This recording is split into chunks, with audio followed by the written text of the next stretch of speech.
They laughed when I walked into that gala. They looked at my skin like it was a stain on their perfect white gala. They laughed at my thrifted dress like it was a joke they didn't even try to hide. The family worth $2 billion mocked the color of my skin and the clothes on my back right in front of everyone. What they didn't know, I was the only reason their empire hadn't already collapsed. By the end of that night, they'd be begging me to stay. If you love stories about quiet power and loud karma, hit subscribe right now, because what happens next you will not believe. My name is Clara, and before I tell you what happened that night, I need you to understand who I was before I ever walked through those doors. I grew up in a small apartment on the wrong side of town, the kind of place where the heater broke every winter and my mother worked two jobs just to keep food on the table. Nobody in my family had ever sat in a boardroom. Nobody had ever worn a blazer to work, but something in me refused to accept that this was where my story would end. I wasn't chasing money, I was chasing proof. Proof that where you start in life doesn't have to decide where you finish. I studied late into the night while other kids were out living their lives. I read every book on business and strategy I could get my hands on from the library because I couldn't afford to buy them. I worked twice as hard as everyone around me because I already knew the truth. In every room I would ever walk into, someone would take one look at me and decide I didn't belong there. So I made sure my work spoke louder than their assumptions ever could. By the time I turned 32, I had built something for myself, not a loud name, a quiet one, the kind of name that gets passed around in private conversations when a deal is falling apart and nobody knows how to fix it. I was a strategic consultant, the person companies called when everything was about to fall apart and they needed someone sharp enough to see the cracks before they became disasters. I didn't need recognition, I needed results, and I got them every single time. That's how I ended up connected to one of the biggest mergers this city had seen in years. $1 billion deal between two companies, one of them run by a family so wealthy their name was practically stitched into every skyscraper downtown. I had been brought in quietly months before to analyze the numbers, to find the holes in their strategy, to decide whether this merger would make them richer or destroy them completely. Nobody outside a small circle of executives knew my name. That was exactly how I liked it. Then came the invitation, a gala hosted by that very family meant to celebrate the almost finished deal before the final signatures. I wasn't invited because of who I was to them personally. I was invited because my firm had insisted I attend, since my final report would determine whether this deal moved forward or fell apart completely. To them, I was just another name on a guest list. They had no idea the woman arriving that night held their entire future in her hands. I remember standing in front of my closet that evening, staring at clothes that weren't designer, weren't flashy, weren't anything close to what I imagined the other guests would be wearing. I didn't own a $5,000 gown. I owned a simple black dress I had bought secondhand years ago, the kind of dress that fit well and looked elegant if you didn't know how much it cost. I told myself it didn't matter. My work had got me into that room. My mind was the reason I belonged there. Clothes were never going to change that. At least that's what I believed before I walked through those doors. The venue was breathtaking, more beautiful than anything I had ever stepped into. Marble floors polished so clean they reflected the chandeliers above. Waiters moving through the crowd with trays of champagne like it was water. Every guest dressed like they had walked straight out of a magazine, dripping in jewelry that probably cost more than everything I owned combined. For a moment, I let myself enjoy it. I told myself I had earned my place in that room, no matter what anyone thought when they looked at me. That feeling didn't last long. I felt it before I even fully understood what was happening. The stares, the way conversations would pause slightly when I walked past, then pick back up in hushed tones. A waiter walked directly up to me and asked, without even a hint of hesitation, where the coat check was located, assuming I was staff simply because of the color of my skin. I smiled politely and told him I was a guest. He looked embarrassed for half a second, then walked away like it hadn't happened at all. That was only the beginning. The family running the event was exactly what you'd expect from people who had never once had to question whether they belonged in a room. The patriarch was a tall, silver-haired man who carried himself like the entire building existed, because he allowed it to. His children stood beside him throughout the night, dressed in clothes that probably cost more than my rent for an entire year, laughing loudly at jokes that weren't even funny just to be seen laughing. They moved through the crowd like royalty, shaking hands, air-kissing cheeks, playing the perfect image of old money grace. But grace, I would learn that night, was something money could buy the appearance of but never the reality of. It happened near the dessert table of all places. I was standing quietly, sipping a glass of water, trying to stay out of the spotlight, when one of the family's daughters approached with two of her friends trailing behind her like they were waiting for a show to begin. She looked me up and down slowly, deliberately making sure I noticed her doing it. "I love that dress," she said in a tone dripping with something far from sincerity. "Vintage, right? Very resourceful of you." Her friends laughed, the kind of laugh that wasn't hiding anything. I felt my face grow warm, but I didn't let it show. I simply smiled and said thank you, refusing to give her the reaction she was hunting for, but she wasn't finished. "I'm just surprised," she continued, loud enough for the people nearby to hear, "that they let just anyone in here these days. I mean, look at her, she probably got lost on her way to catering." The laughter around us grew louder.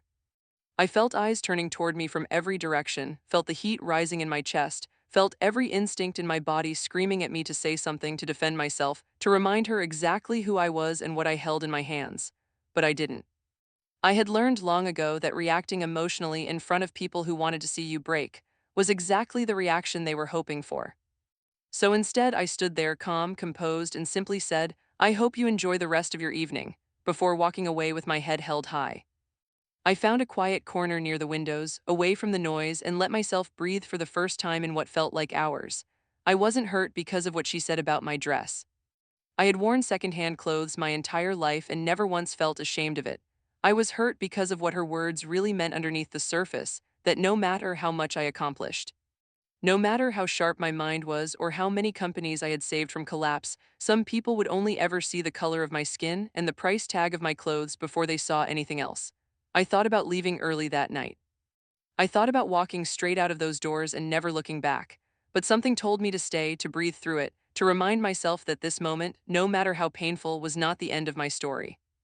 It was simply a chapter I would look back on later and understand completely differently than I did in that instant. What none of them knew, what none of them could have possibly imagined, was that in less than 48 hours, I would be sitting across from that very family in a boardroom, holding the one report that would determine whether their billion-dollar deal succeeded or collapsed entirely. You see, months before that gala, I had been brought in by the company on the other side of the merger, the company this wealthy family desperately needed cooperation from to expand their empire even further. Their business had weaknesses they didn't even know existed yet, cracks in their financial structure that could crumble the entire deal if left unchecked. My job had been to dig deep, analyze every number, every risk, every possibility, and determine whether merging with this family's company was a smart move or a dangerous gamble. I had spent months buried in spreadsheets and reports, uncovering details this family had either overlooked or deliberately hidden. I found inconsistencies in their financial statements. I found risks in their expansion plans that could have cost investors millions if left unaddressed. I built a case, carefully and thoroughly, that would either approve this merger or completely dismantle it, and that report was due for final review just 2 days after that gala. They had no idea the woman they mocked over a second-hand dress was the very person holding a pen that could either sign their fortune into existence or tear it apart completely. The morning of the final meeting arrived, and I walked into that boardroom with the same calm composure I had carried out of that gala 2 nights before. I wore a simple, sharp blazer, nothing flashy, nothing meant to impress anyone. My presentation was already prepared. My findings were already finalized. I sat down at the head of the table, exactly where my role required me to sit, and waited as the rest of the room began to fill. I watched their faces the moment they walked in and recognized me. The patriarch's easy, practiced smile faltered slightly before he caught himself and forced it back into place. His daughter, the one who had mocked my dress in front of an entire room, turned pale the instant her eyes landed on mine. Her mouth opened slightly like she wanted to say something, but no words came out. For the first time since I had met this family, the room fell completely silent. I didn't gloat, I didn't smile in satisfaction. I simply nodded politely, greeted everyone by name, and began the meeting exactly as I would have with any other client. Professional, calm, unbothered. "As you all know," I began, "I was brought in several months ago to conduct a full risk assessment of this merger. Today, I'll be presenting my final recommendations." I watched the daughter shift uncomfortably in her seat, watched her father's jaw tighten as he realized the woman he had allowed his family to humiliate now held the power to end everything they had worked toward. I walked them through my findings point by point, highlighting both the strengths and the serious risks I had uncovered in their financial structure. I laid out exactly what needed to change if this merger was going to succeed, and I made it clear that without those changes, I could not recommend moving forward. The room was tense, the kind of tension you could almost feel pressing against your skin. But I remained exactly what I had always been: professional, thorough, and completely unwilling to let personal feelings interfere with my integrity. This wasn't about revenge. This was about doing my job the way I always had, with honesty and precision, regardless of who was sitting across from me. After the meeting ended, the patriarch asked to speak with me privately. I could see the discomfort written across his face, the realization slowly sinking in of exactly what his family's behavior at that gala could have cost them. He apologized, awkwardly at first, then more sincerely once he understood I wasn't interested in making him squirm.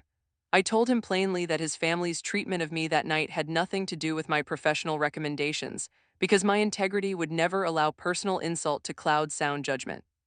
But I also told him, calmly and directly, that respect should never depend on someone's clothing, their background, or the color of their skin, and that lesson was one his family desperately needed to learn, regardless of how this deal turned out.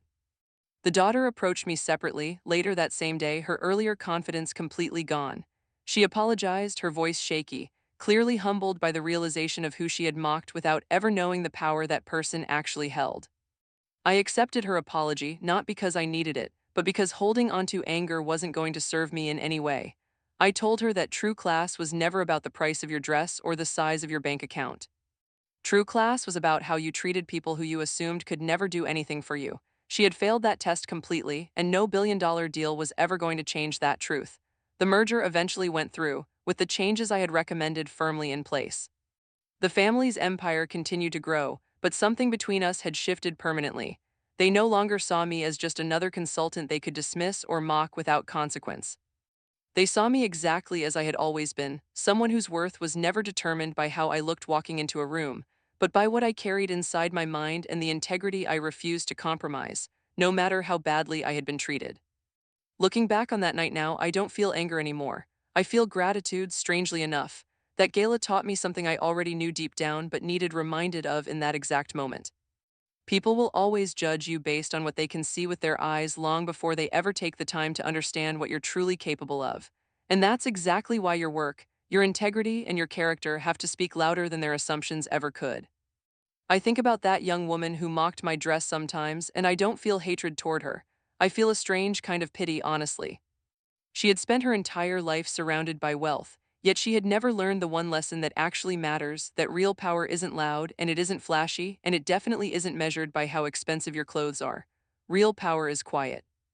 Real power sits patiently in the corner of the room, waiting for the moment it's needed, and when that moment finally comes, it speaks louder than any insult ever could. So if you ever find yourself standing in a room where people look down on you, where they judge your clothes, your background, or the color of your skin before they take the time to understand your worth, remember this story. Remember that the same people mocking you today might desperately need you tomorrow, and when that day comes, let your work speak for you. Let your integrity be the loudest thing in the room. If this story touched you the way it still touches me every time I think back on that night, do me a favor and hit that subscribe button right now. Share this with someone who needs to hear it today. And tell me honestly in the comments below, if you were in my position that night, would you have exposed them immediately, or would you have stayed quiet and let your success speak for itself, exactly the way I did? I'll see you in the next story.